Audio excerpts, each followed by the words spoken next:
Party के जिला के अध्यक्ष श्री दुर्गा राज जी,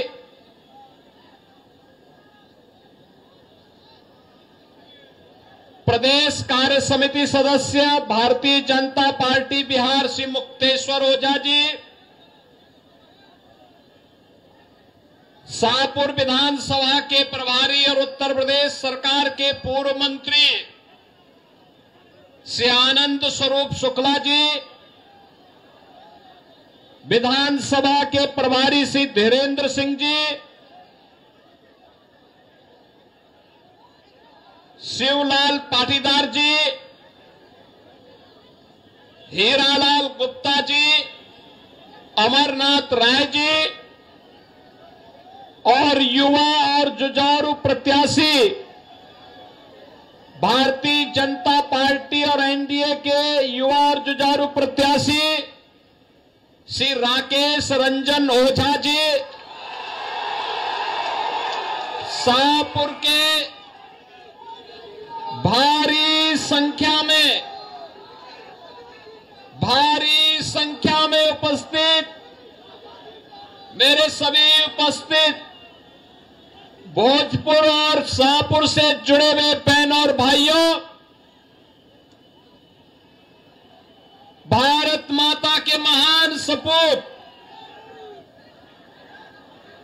वीर कुंवर सिंह और बाबू जगजीवन राम की इस पावन धरा को कोटि कोटि नमन करते हुए आप सभी का मैं अभिनंदन करता हूं। बहन और भाइयों, आप देख रहे होंगे ये पक्का तय हो गया है कि एनडीए की सरकार फिर से बिहार के अंदर बनेगी। मैं जैसे ही यहां पे आया हूं, इंद्र भगवान ने हल्की हल्की बारिश को पुष्प वर्षा के रूप में करके अपना आशीर्वाद दे दिया है। जब देवी देवताओं का आशीर्वाद प्राप्त हो रहा है और आप सभी का समर्थन प्राप्त हो रहा है, तो एनडीए को आने से कोई ताकत रोक नहीं सकती है, कोई रोक नहीं सकती है। और बहनों और भाइयों, यही कहने के लिए आज मैं विशेष रूप से शाहपुर में आया हूं। बहनों और भाइयों, बिहार के गौरव पर हर व्यक्ति, भारत का हर नागरिक गौरव की अनुभूति करता है। बिहार का अपना गौरवशाली इतिहास रहा है। ये वही धरती है जिस धरती ने महात्मा बुद्ध को ज्ञान प्रदान किया था। ये वही धरती है जिसने भारत को एक नई दिशा देने वाले और भारत का स्वर्ण युग लाने वाले चाणक्य जैसा ऋषि भारत को दिया था। और ये वही धरती है जिस धरती ने चंद्रगुप्त मौर्य के रूप में भारत को यशस्वी शासन की बागडोर सौंपी थी।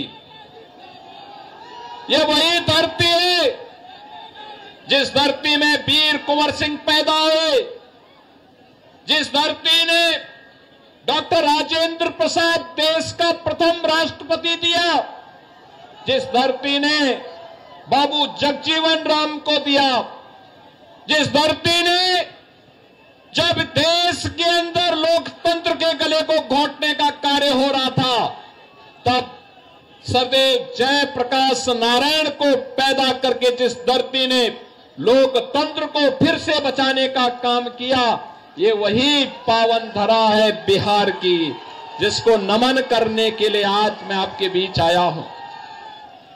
बहन और भाइयों, एक गौरवशाली अतीत, लेकिन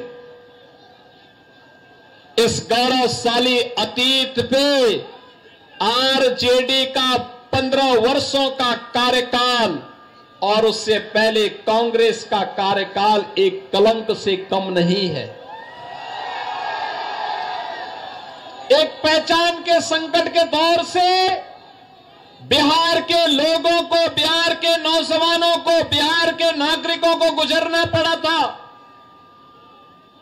नौजवान पहचान के लिए मोहताज था, प्लान करने के लिए मजबूर था, किसान आत्महत्या करने के लिए मजबूर था, व्यापारी डर और सहमा था, और बेटी और बहन की सुरक्षा तो भगवान भरोसे थी हो गई थी।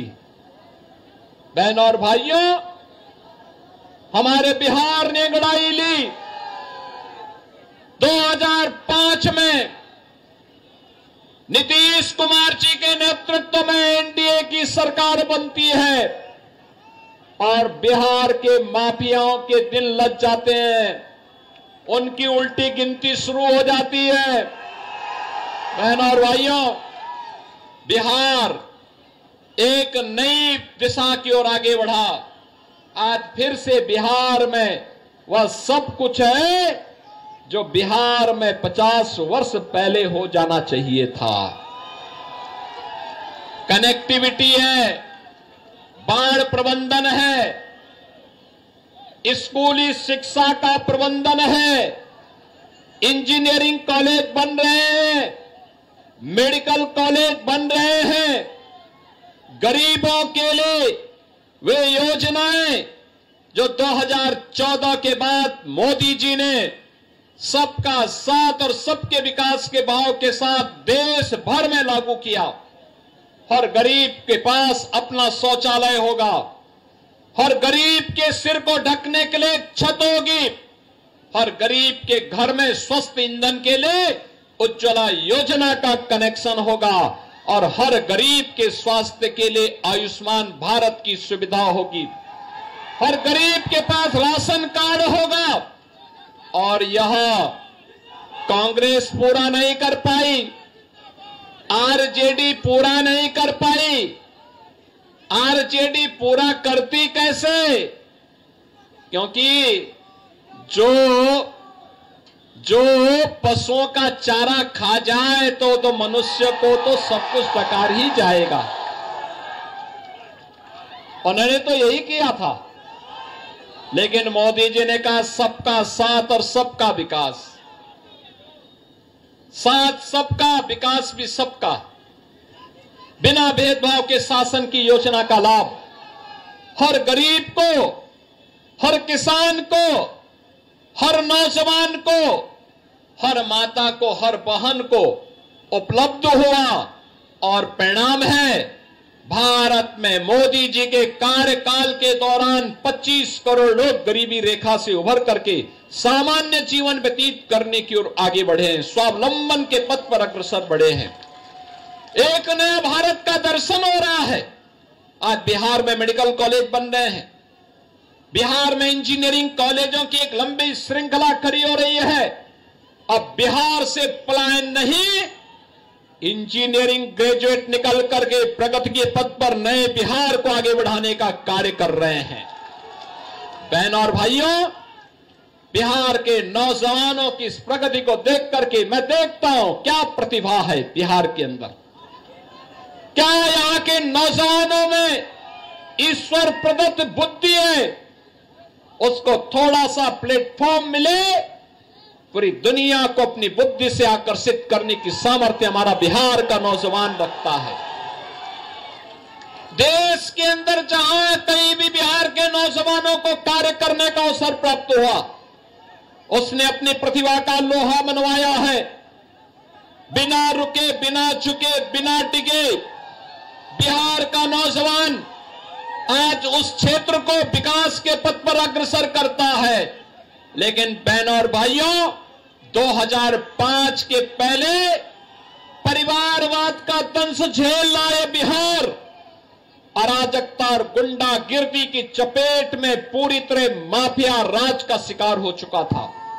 बहनों और भाइयों, मैं धन्यवाद दूंगा एनडीए की नीतीश कुमार जी की सरकार को, जिन्होंने पिछले 20 वर्ष के अंदर अथक परिश्रम करके उसे उभारने में बड़ी मदद की। आज बिहार को अपनी पहचान है।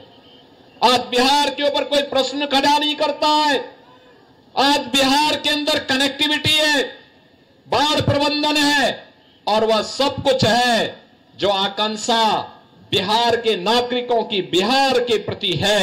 और बिहार को आगे बढ़ाने के लिए यह रफ्तार थमनी नहीं चाहिए। डबल इंजन की सरकार डबल इंजन स्पीड से, बुलेट ट्रेन की स्पीड से बिहार की प्रगति को आगे बढ़ा सके, इसी के लिए आपका आह्वान करने के लिए मैं आपके बीच में यहां पर उपस्थित हुआ हूं।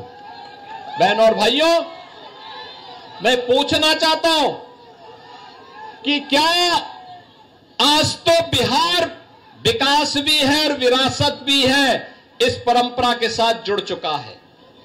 कितनी शानदार विरासत, विकास भी है, विरासत भी है। विरासत वह जो राम की परंपरा है, कृष्ण की परंपरा है, भगवान शिव की परंपरा है, बाबा महेंद्र नाथ की परंपरा है, महर्षि विश्वामित्र की परंपरा है, बुद्ध की परंपरा है, बाबू जगजीवन राम, डॉक्टर राजेंद्र प्रसाद जी की परंपरा है। वह हमारी विरासत भी है। बहनों और भाइयों, क्या ये कांग्रेस और आरजेडी अयोध्या में राम मंदिर का निर्माण करा पाती? आप मुझे बताओ, क्या बिहार के लोग अयोध्या में राम मंदिर बनने से खुश हैं कि नहीं है? है कि नहीं है? राम मंदिर बनना चाहिए था कि नहीं बनना चाहिए था? आप मुझे बताओ, कांग्रेस, आरजेडी और इनका एक पार्टनर उत्तर प्रदेश में समाजवादी पार्टी, ये सभी के सभी लोग राम मंदिर का विरोध कर रहे थे। कहते थे, कांग्रेस कहती थी राम हुए ही नहीं, आरजेडी ने कहा कि मंदिर नहीं बनने देंगे, और समाजवादी पार्टी राम भक्तों पर गोली चलाती है। हम कहते थे, तब भी कहते थे, गोली हो या डंडा हो, तब भी हम कहते थे कि रामलला हम आएंगे, मंदिर वहीं बनाएंगे। बन गया ना मंदिर? बन गया ना? कोई संदेह? तो एनडीए की, बीजेपी की सरकार जो बोलती है वो करके भी दिखाती है। हमने कहा था ना, माफिया राज का अंत करेंगे, हो गया ना माफिया। और मुझे अच्छा लगा, आपने बुलडोजर भी खड़ा कर दिया है माफिया के लिए। उत्तर प्रदेश में तो ये ऐसे दौड़ता है माफिया की छाती में कि फिर सपा और उसके पार्टनर्स को केवल और केवल उसके यहां फतिया पढ़ने का ही अवसर मिलता है, बाकी कोई अवसर ही नहीं मिलता है। बहनों और भाइयों, मैं आप सबका यही आह्वान करने के लिए आया हूं कि जंगल राज से बिहार उभर चुका है, विकास और प्रगति के एक नए प्रतिमान को स्थापित कर रहा है, और बिहार आज जिस दिशा में आगे बढ़ा है, यह गति थमनी नहीं चाहिए, रुकनी नहीं चाहिए, झुकनी नहीं चाहिए। इसके लिए भारतीय जनता पार्टी और एनडीए ने यहां से राकेश रंजन ओझा को अपना प्रत्याशी बना करके आपके बीच में उतारा है। राकेश रंजन ओझा को विजयी बना के भेजना है ना? बना के भेजना है ना? विकास के जो कार्य बाकी रह गए उनको पूरा करवाना है ना? अच्छे स्कूल चाहिए, अच्छी कनेक्टिविटी चाहिए, अच्छा रोजगार चाहिए, स्किल डेवलपमेंट के सेंटर चाहिए, औद्योगिक विकास के लिए नए यहां पर स्थान चाहिए। इस कार्य को आगे बढ़ाने के पक्षधर है ना? पक्षधर है ना? तो ये कार्य मजबूती के साथ आगे बढ़ाएंगे। कमल चुनाव चिन्ह पर श्री राकेश रंजन ओझा जी को भारी बहुमत से विजयी बनाएंगे ना? विजयी बनाएंगे। और यही अपील करने के लिए आप